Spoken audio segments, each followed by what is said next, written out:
You might remember last time around we got the engine mounted in there and I got the shroud put up on top of it. I gotta put the carburetor back up on there. It's just simply 2 nuts go on the bottom of it. I'm not even gonna bother putting the throttle cable on just yet. This appears to be a new carburetor. What brand is it? FAJS, never heard of them. But some kind of aftermarket something, I suppose. But anyway, 2 13mm nuts go here on the bottom of it. It bolts right down to the intake manifold right up here. We're going to put that on there, and we'll be back in just a second when we get that far. But after that, we're going to see if we can get this thing cranked over and started. Now, what I've also done is I took the battery from the square back, because I wasn't provided one for the Beetle. I got that put in there temporarily, and I got a starter set up. So once the battery gets charged, which apparently it's not, charger's sitting down there on the ground, got some juice to juice it. We'll get the electrical hooked up on this thing, and if we get everything going properly today, we just might get this thing started. And this damn thing, that's got to be relocated. That's not going to stay there. But anyway, that's where we're at. So, on this 74 Stupid Beetle, that's our project. Get this engine running, and then move on to the next step. So, licky, like, comment, and subscribe. Don't forget to plug that dingle bell so you get updates every time I upload a video. Check out duckshit.net for all my different social media links. And we'll be back right after that intro.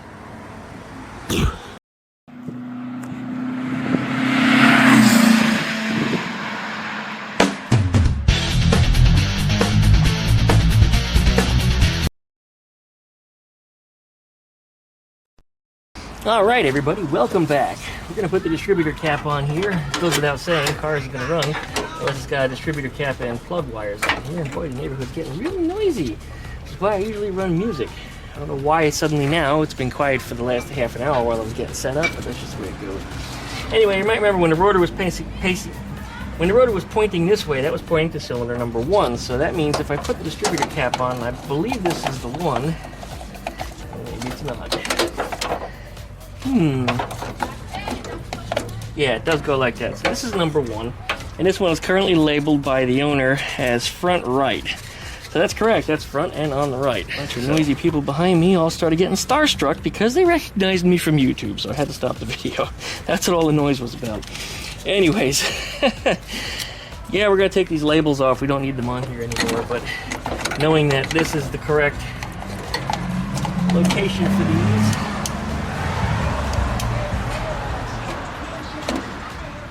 start feeding the wires through behind the carburetor.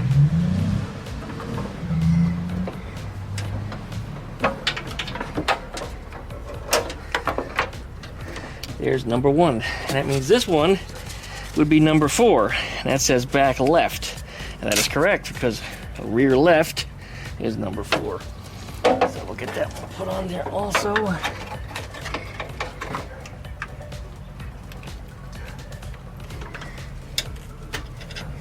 That. This is the intake manifold plug that I had when the carburetor was off. Alright, this one says front left. This is number 3, so that's correct. It looks like one of the boots here is a little torn. That's not really a big deal because these don't usually leak sparks, but it's just to keep moisture out more than anything. That's why they call them a dust cap.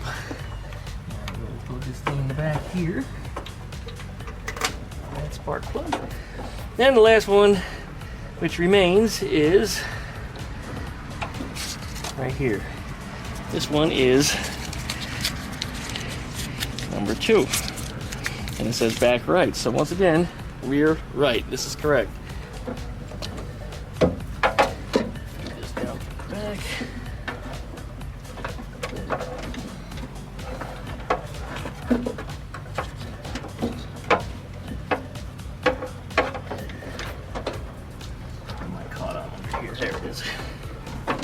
These little guys got to make sure that they don't get caught in the throttle cable, because the throttle cable will saw these little spark plug wires in half as the thing goes back and forth.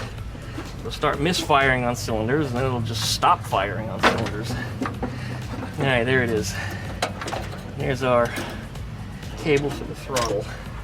Alright, let's attach spark plug wires on this side. We got number 1. We got number 2. Alright, before we go any further, let's go ahead and put some oil in this engine also.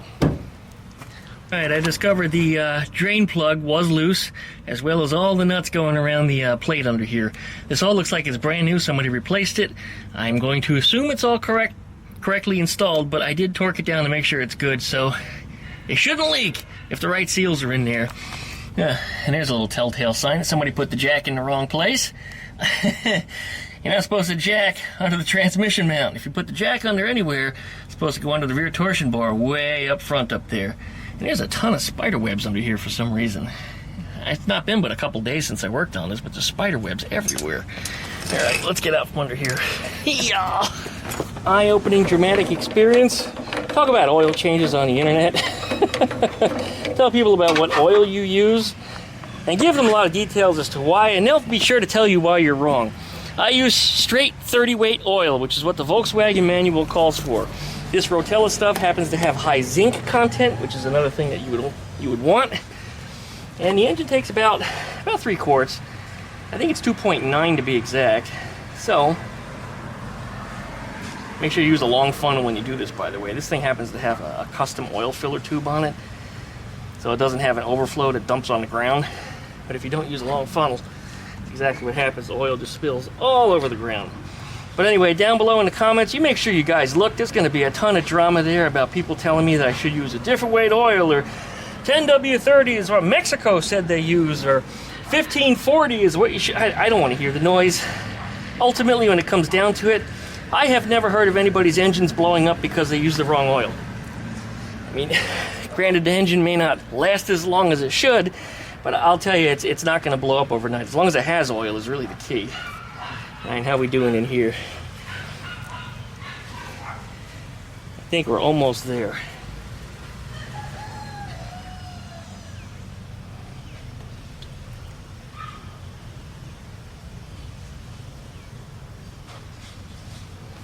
Yeah, needs about another half quart.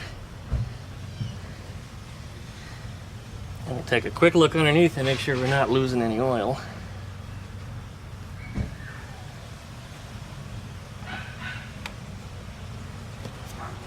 There we go. All right, we'll let that funnel drain out the rest of the way.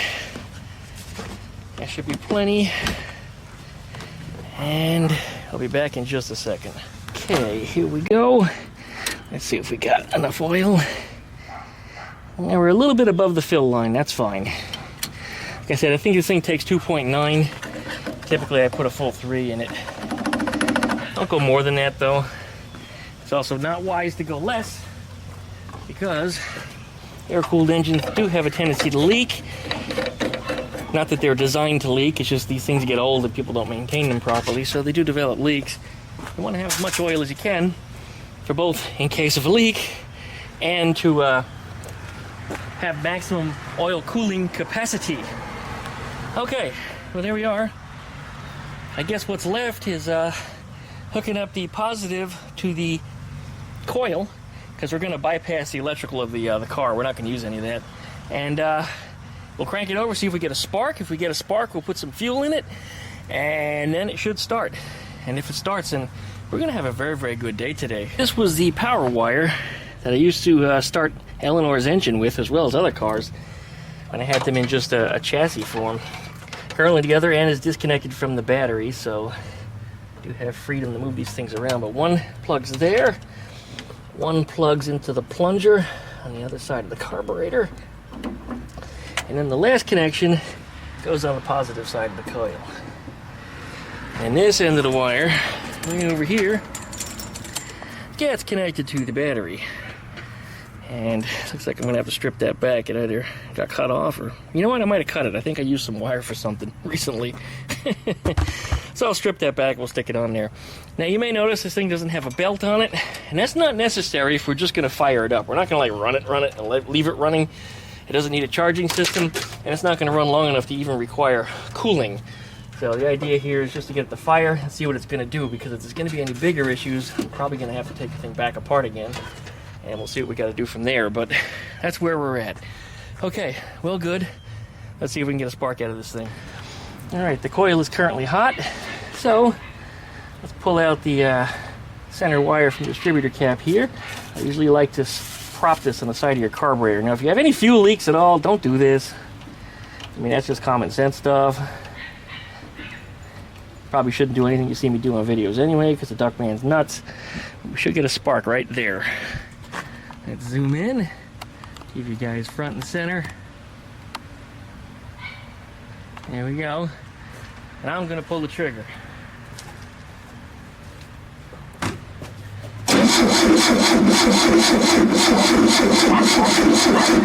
I see no sparks. Not sure why we're not getting sparks, so get in here and jerk these points off.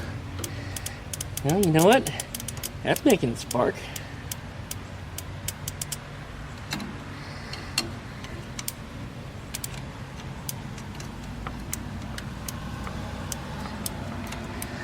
Maybe they're just a little dirty. They may have been enough to get them clean, because I can't see why they would have been dirty. This thing wasn't sitting outside anywhere. Alright, well, let's try it again.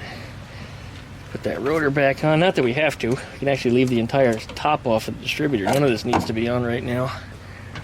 Alright, here we go. Once again, looking for a spark right there.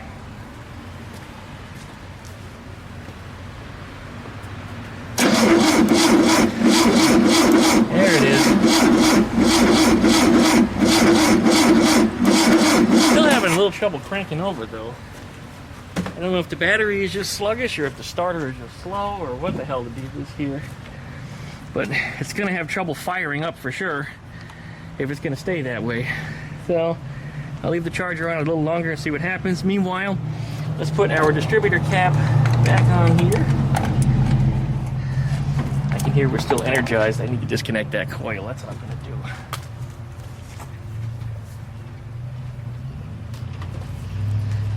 Alright, coil's disconnected. Don't need to accidentally shock myself either. I mean, it won't kill me, but it's not pleasant.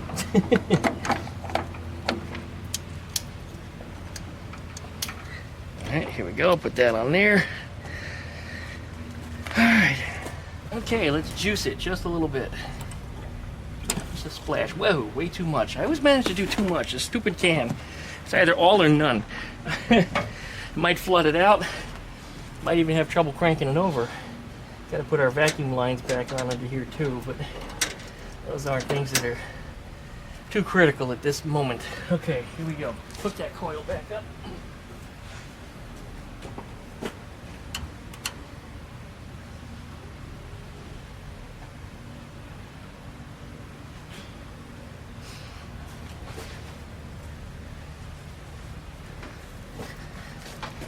Here goes.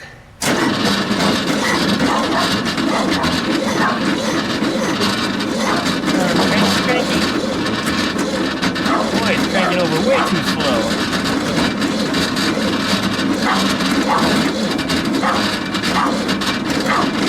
I don't know what the deal is with that. Alright. Sure what's going on. That battery is cranking more slowly than it was before. Alright, I'm going to go over all my connections, make sure the battery is good and tight in all the places it needs to be. Make sure the battery is charging like it's supposed to. Just go over the general things that we would normally do just to make sure we got good connections. The engine cranked over fine. It didn't seem like it was stiff. Didn't seem to have any issues with that. And we're definitely not in gear with the e-brake on or something where we're going to have a problem cranking over the engine. So that's not it either. I guess it's just a matter of checking the electrical connections. Because all you need is one dirty connection, and you'll have yourself a very, very slow cranking engine. And it could be that negative wire right there, the ground strap to the battery, because they have all that kind of tar-based kill mat crap, and that can definitely cause a bad electrical connection in that area. So I'm going to try inspecting there and see if I can clean that up a little bit and see if it makes a difference.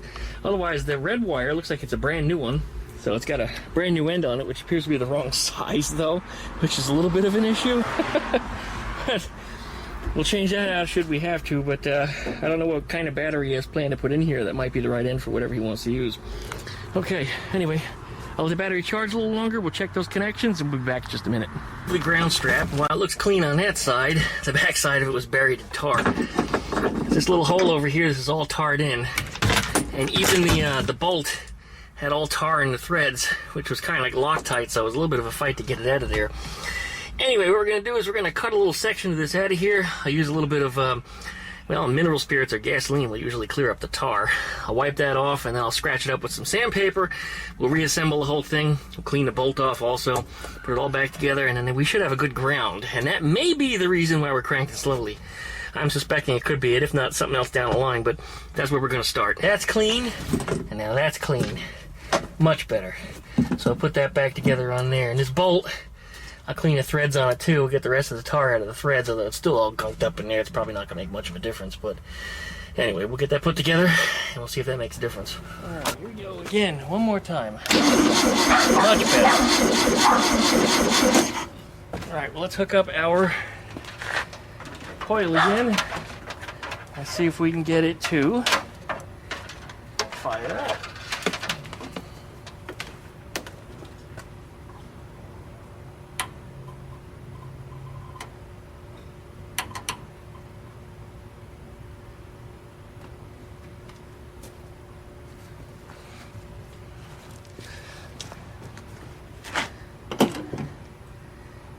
A little bit. I think we got it. Oh shit! We're doing pretty good until I wanted to hit it just a little bit more. All right, here we go.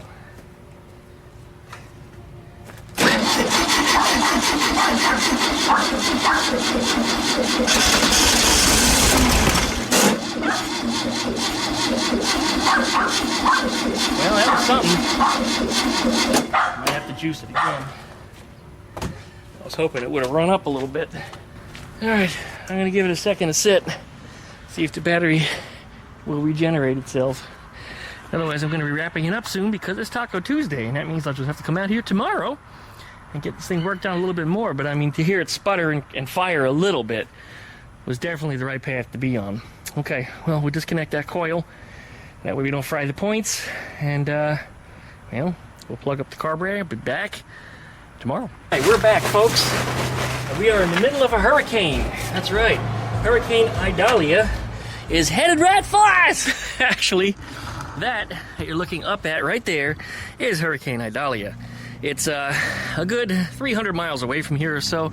This is just the very, very outskirts of it. I mean, it's caused us to have a breeze from the north, a light sprinkle of rain a little bit through the night, and this morning it was actually about, I think it was like 70 degrees. It was cooler outside than it was inside with the air conditioning running. It was impressive when I leaned out the window in the morning like I always do to get ready to throw the chickens out there. I was quite surprised to feel the difference in temperature. Anyways, we're back with the Goldfish Super Beetle, and we are trying to get this engine running, if you might recall. And on this engine here, we were having trouble with a reliable fuel supply because I don't have a fuel tank hooked up yet or any of that nonsense. So what we're going to do here is we're going to hook up an electric fuel pump temporarily here right up to the top of the carburetor. This is the pump. These pumps can be found down below in the video description. Here's my hand. There it is. These are great. Electric fuel pump. It creates the exact amount of pressure that you need for a set of carburetors, and most carburetors will work with this. I use it on Eleanor. In fact, this is Eleanor's fuel pump. I just happen to be borrowing it. What we're going to do is just going to tuck this up and out of the way. And then down below here, we'll make sure our fuel can has the hose set up in it. I got a ground wire coming off of this, and what I did before I shut down the other day is I got a positive wire coming off the coil. So we're going to plug that right onto the positive side of the pump. Now just make sure that this isn't going to touch anything, that it's not going to ground out by accident. I got it tucked behind things here. Perfect. This is our negative or ground. It can go in just about anything that's grounded. You know, that was probably a good idea until I touch the throttle and it falls out. Let's see, there's a better spot I can put that on here. It's not really a clip, so... Now, you know what? This is loose, isn't it? Yeah, it sure is. I'm going to have to tighten that up. But, it just happens to be a good spot to put our ground. Well, anyway, if I hook that battery back up, now it should start, pumping fuel. We'll make sure that it does that. Also, I got the battery charging on this thing before, well, pretty much overnight. So the battery's put back in now after it's been on charge for several hours. And I've got a battery tester there that came from a sponsor, so we're going to go over that real quick and just see what that battery says. It is a new battery, or it's supposed to be, but it does show a date on it of November of 22. So this was an old battery by the time it was bought. So let's see what we got when we look. Checker is pretty cool. It'll actually put a load on the battery. So hook up our positive here and our negative to the negative, and it causes this to immediately turn on. Here we go. Shows our voltage, 12.5 volts. And then we can go through the menu and we can do a battery test. We're going to do a 12 volt system. We're going to do a regular test. Technically the battery is in vehicle, but it's not connected to anything. I mean, it is, but it's not. The wires are on it, but it's not actually sapping any power, no juice. So let's do it out of vehicle, because technically it's the same as running it on a bench. It is a top post battery. I don't know if that matters, but top post it is. It is a regular lead acid battery. It also is a standard battery. Let's see, we're going to use CCA, cold cranking amps. There are other standards in here for measuring. Now you have to look up and see what all of them are, but CCA is what actually the battery shows listed on it. It's a 500 cold cranking amp battery. And there it is, 500 CCA. It just happens to be the right number. All right, here we go. Enter, and it's testing. And there it is. 509 cold cranking amps, rated 500 cold cranking amps. That thing is like borderline right what it's rated at. Usually batteries will show a little higher. You might get like a 600 or 625 or even 700 out of it, but it showed 509 on a 500 battery. That battery may not be the greatest battery, but I suspect that on this car we actually may have a bad or failing starter, because I had to pull the trigger a couple times on the trigger starter that I've got down here, this guy, in order for this thing to start. At that time it did it, but yeah, it's struggling now. If I pull it twice, now it's cranking. So yeah, it's definitely got an issue. I don't think this thing is quite revealing that, although it does show, again, cold cranking amps is low. I don't know. Let's go ahead and hook up the coil down there and the fuel pump and see what gets started. But you can find this particular battery checker from the Foxwell company. A link's down below in the video description. I'll probably do another video review of this in the future. But this thing was just incredibly convenient because, well, I didn't truly know if that battery was any good, and I didn't have another car to just jam it in to see if it actually was. But so, thanks to the Foxwell company for sending me this one. Again, links down below in the video description, and we'll feature this again on an upcoming video. Alright, meanwhile, let's get our coil hooked up. And I'm really just slipping the wire into the post like that. That way, if there's an emergency, I can just pull the wire out. Alright, come on back here. Fuel pump is pumping. In fact, I even smell fuel a little bit. I bet you if we pull this off, it'll squirt. Let's see. Real gently here. Oh, there it is. Alright, we are getting juice. I don't see anything leaking on the inside. Accelerator pump does pump. So that's wet in there now. Good. That might make it more reliable to start. Okay. With that said and done, let's grab our trigger and let's pull. Oh,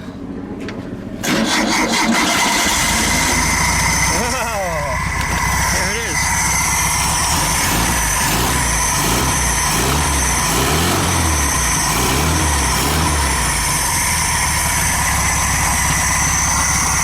It's running a little choppy. Change the mixture a little bit here. That's a little better. I need a longer screwdriver though. Barely catching it.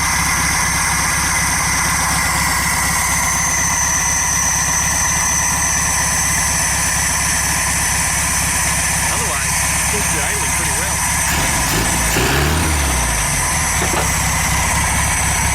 Alright. Well, that works.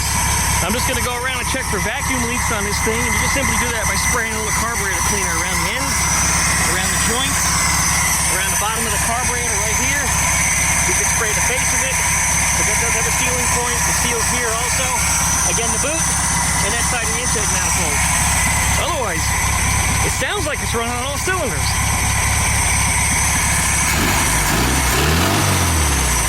I didn't see the choke kick in, but it did kick off. That's actually running pretty damn good. I might have got lucky iffy on that. I figured for sure I was going to have to do a bunch of adjustments. Well, I can't run it for too long because it doesn't have the fan belt on, which means the engine will overheat. Not too bad at idle, it'll do pretty good, especially since the weather's not too bad right now. We're not sitting in hot traffic, stop and go stuff. So you probably run it a couple minutes that way and not really have much of a problem, but we're going to shut it down. Again, real simple, shut down. Grab the red wire, boop, just like that. So in case of an emergency, it would have been real easy to shut down. Okay, well it runs. That's good news. And that was actually kind of stupid easy. I did not expect it just to fire up like that. Although yesterday we did have it, you know, popping and bumping a bunch of times, but I was just dumping gas down its throat. Okay, I think we're pretty good here. I hear copyrighted music, so I'm going to shut down for a minute. All right, well, we're back. Again, we know this thing runs, so I'm going to have to do some electrical wiring in here, particularly to the engine. This black wire should go to the coil. The blue one should go to one of the idiot light wires here on the alternator. The big red one goes to the positive. Green one is usually a ground. Maybe it goes to that screw. And I don't know what that one goes to. What color is that? That's brown. That's technically ground. Maybe that needs to go there. I think this is the wrong wiring harness for this particular alternator. I'm going to have to get the wiring schematic for this. This is one of the older style alternators, and I've never used one of these.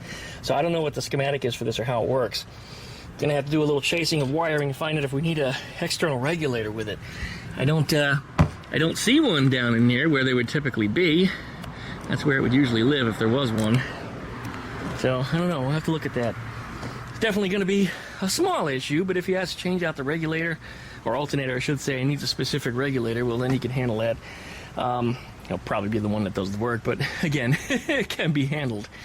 Alright, well, I want to start it up one more time. That started way too easy. I want to see if this thing is just as reliable as it seems to be. Let's get these wires out of the way of the pulleys. Once again, I got to tighten these bolts up. I just noticed they're loose. You know, that could be a vacuum leak too, as it goes into this stupid intake manifold. I don't know what specifically these things are for. There's a little dash pod in here with a diaphragm. Probably opens some kind of a valve that goes directly into the manifold, and it looks like it pulls hot air from underneath the engine somewhere. What its purpose is, probably some kind of smog control. Otherwise, I don't know. I do not know. And this fuel filter that's in here is not only in the engine compartment where it doesn't belong, but it's also on the pressurized side of the fuel pump, and that's the big no-no. You don't want to pressurize those filters, because if they do leak, they will gush. If you have it on the inside, where the fuel pump is drawing from, it might suck air instead of leaking, and it may leak just a little bit when it's shut off, but otherwise there would be a vacuum on it, so fuel would want to go in versus out.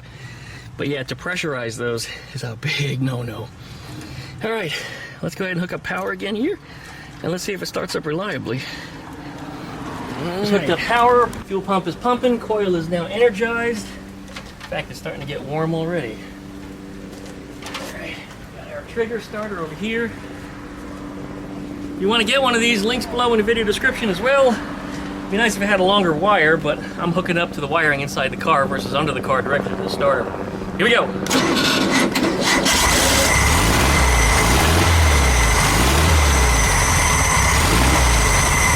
Yeah, now it's a little warm.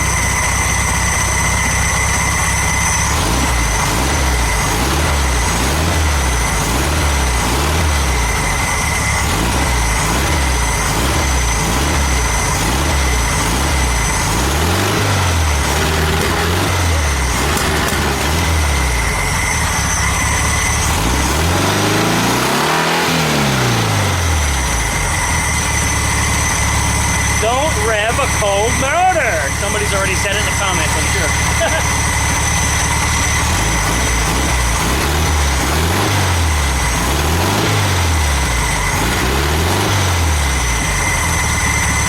That seems pretty good. We need to check the timing on it, make sure that's correct. And if that's good, this motor's going to be left as is. I'm not going to do any more adjustments on it. Hey! It's nice when things work.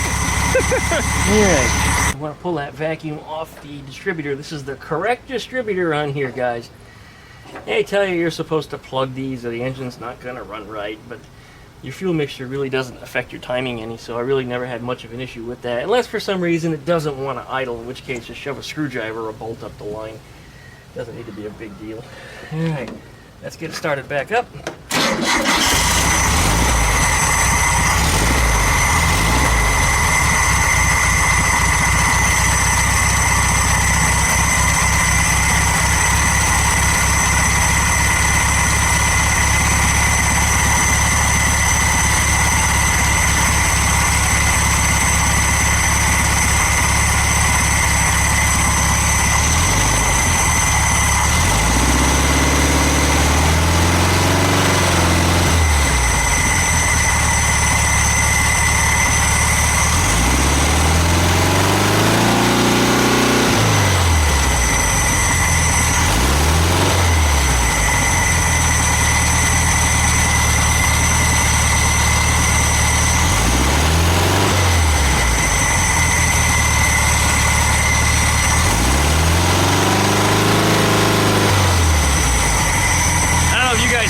But it's actually over advanced by just a couple degrees. Let's show you. This one's real easy to see for a change. And we're going to time it by the split on the case. Where that nut is going in, that's where the case splits open here. Right about here. That's where the timing mark needs to be. When I rev it up, it should be roughly anywhere between 28 and 30 degrees before top dead center. Set this.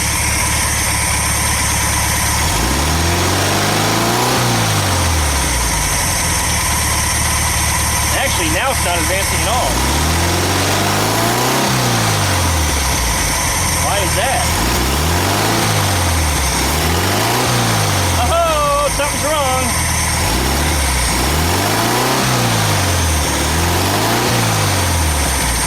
It's not advancing. All right, we got other problems here. We're going to have to check that and figure out what's going on there. Something is definitely wrong. It might be like the, which car was that was last year? One of the ones the timing was stuck. That was the bus. The timing was stuck in the distributor. So I had to get inside of it and lubricate the inside of it, and then all of a sudden it started advancing again like it was supposed to. But this one, yeah, it's not advancing at all. It seems like it runs pretty good, but it does choke and spit when you rev it up. And it could be because of that timing. So anyway, we'll pop the cap off of there. We'll get a little pea blaster, and we're going to shoot it down inside the guts of the thing. And also, these distributors, and people seem to forget it, they need to be oiled. Right up underneath the rotor, there's a little foam pad that's inside of here. It takes a couple drops of oil when you change your oil. So that needs to be lubricated. If it's not, well, it'll talk to you because the distributor will get stuck. It actually get a little rusty on the inside and just stick. Anyway, let's go ahead and get in there and start trying to lube this thing and see if it makes any difference. Oh yeah, it is stuck. I can't push the advancement myself. Usually I can push it by hand. Okay, let me get some lube. Alright, this stuff is like magic on a stuck distributor. You just simply find some holes where you can get down inside the body of it and just give it a good squirting. It probably will leak out the bottom, don't be surprised. Get a little bit in the top here. That's what's going to soak down into everything. Try not to get it on your points.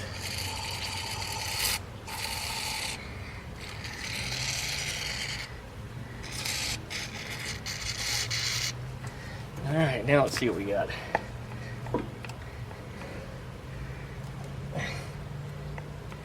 Doesn't feel like it's advanced that much. Alright. Well, I'm going to have to get a closer look on here. Yeah, this thing feels like it's just fucking stuck. It's really stuck. Alright, time for a little experimentation. We'll get it figured out though. This rotor here should have some advancement on it, and now it's moving. Before it was stuck. But it should be relatively loose and kind of sloppy with those slap back and forth. This is kind of stiff. I've lubed the crap out of it. I don't know if that's going to get it or not. It doesn't seem right to me. If I can't get this thing more freed up or looser, certainly free in play where it's supposed to be, he's probably going to find himself replacing this distributor, which isn't such a bad thing, but let's see if that gets it. We'll put the sucker back together as is. There's a hose clamp over here that keeps trying to get under the distributor cap. Oh wait. Piece of shit. There we we go. Plug him in there. Plug him in there. Alright, we'll see what that does to the timing. Make sure we got nothing else loose around here. It's gonna bang around. Got my distributor positive here. Coil. Go. Everything is juiced up again. And it doesn't matter that this is in this pulley because again we have no belt. Alright, here goes starting it.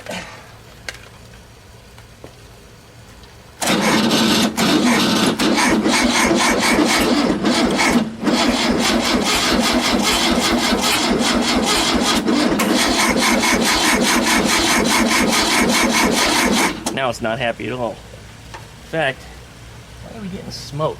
Coming out of the doghouse cooler. That was odd. I think that starter's burning up, to be honest with you.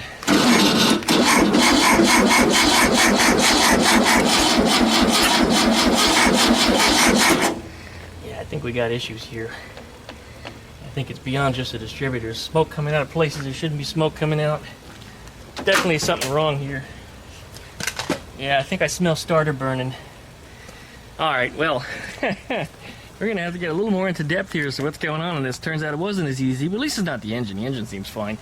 It's peripheral devices, accessories, things on the outside. Alright, quick summary before we wrap it up for the day. Starter is grinding. Once in a while I can double pull the trigger and it will start the vehicle, but it cranks slowly, and it's smoking.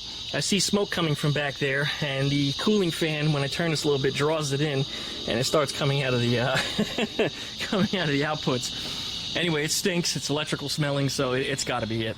Next thing is this alternator has unusual wiring, as you mentioned before. This is the harness.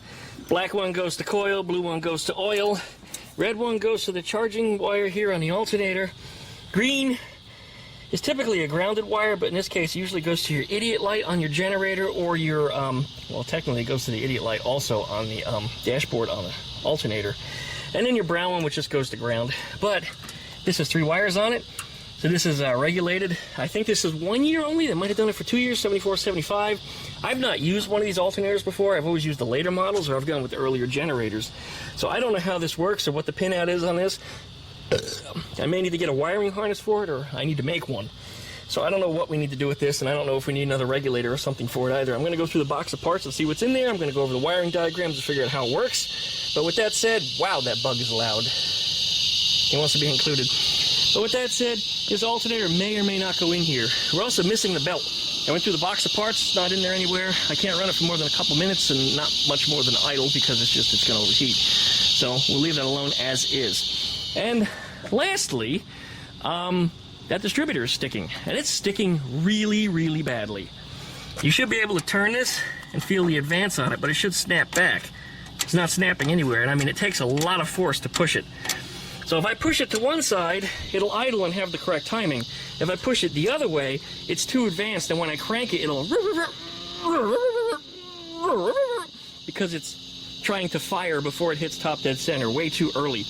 That's only meant for when the engine revs up. You know, it has to have that pre-ignition timing, so that way the spark starts lighting that flame long before it hits top dead center. At idle, there's not enough piston speed, so it has trouble pushing past that point, and it kicks back on the starter. So that distributor needs to be fixed.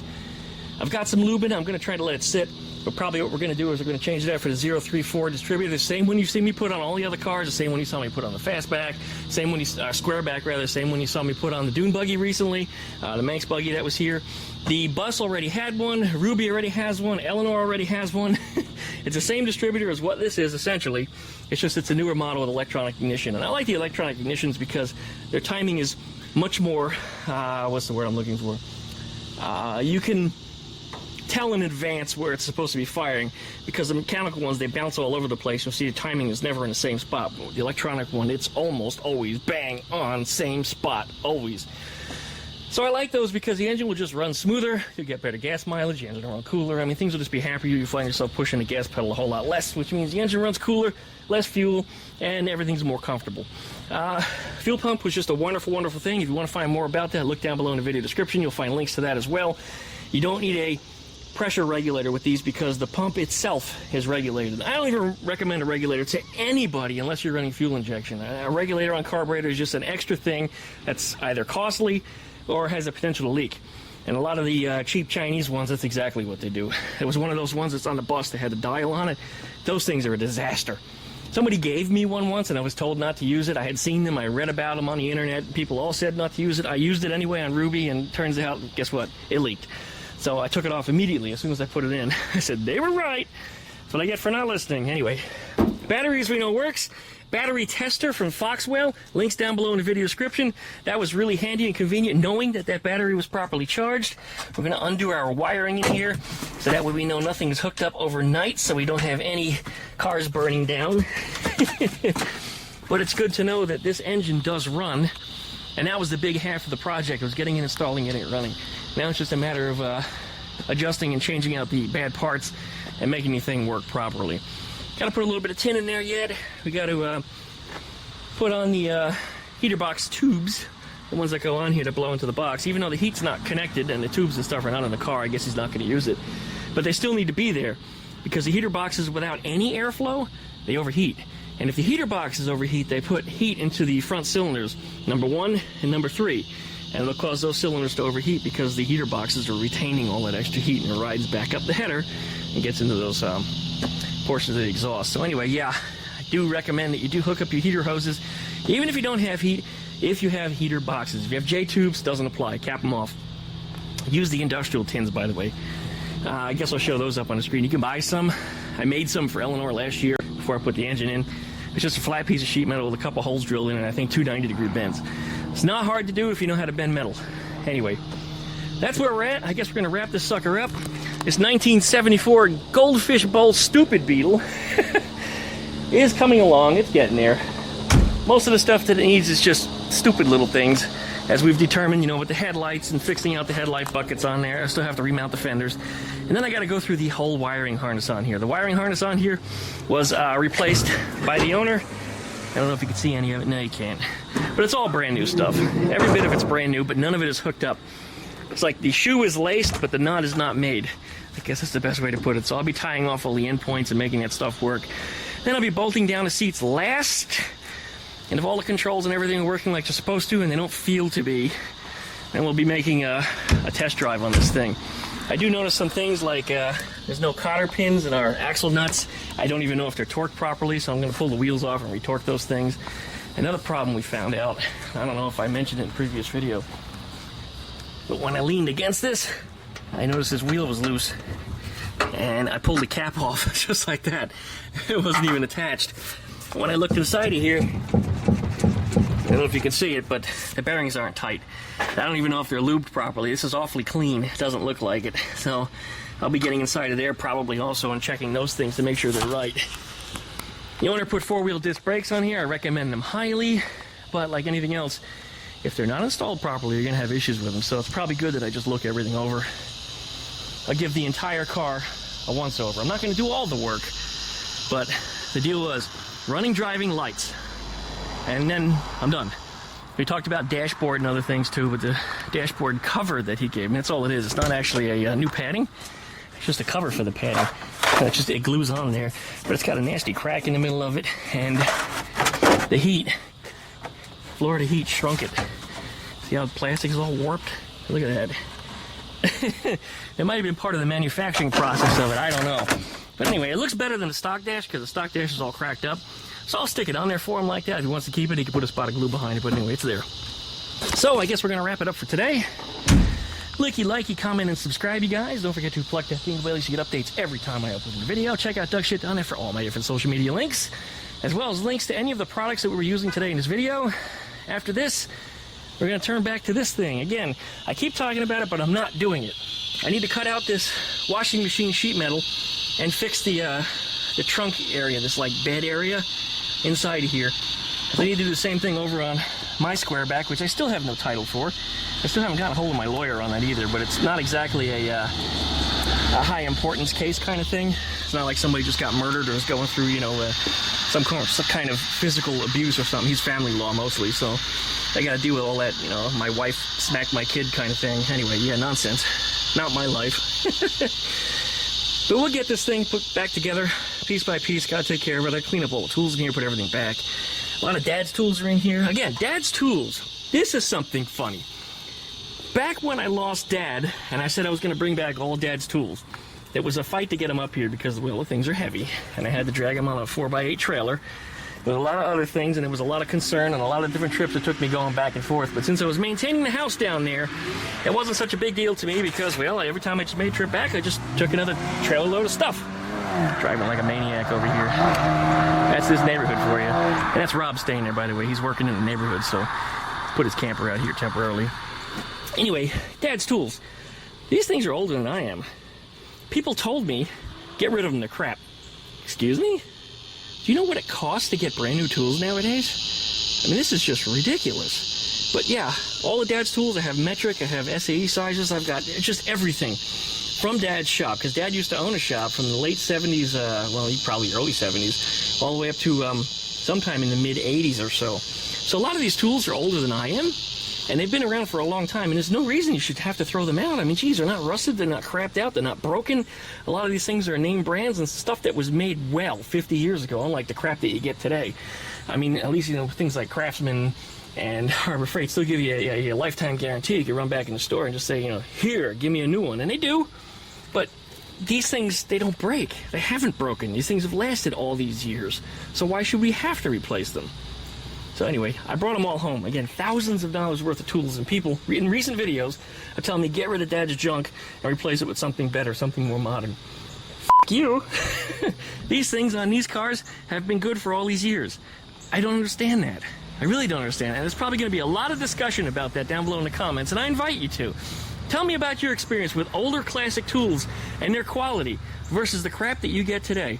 And I guess it really doesn't apply just to tools. I mean, just about anything else nowadays, if these manufacturers keep making it and we keep buying it, they're going to keep making it. Well, guess what? Duckman's not buying. F*** those guys. Thanks for watching. See you next time.